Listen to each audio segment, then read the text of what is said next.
Yung mga sipo ay kaming mga tao. Thank you from your flock. We love you.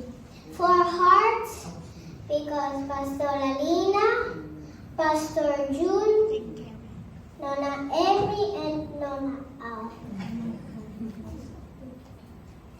Thank you for your protective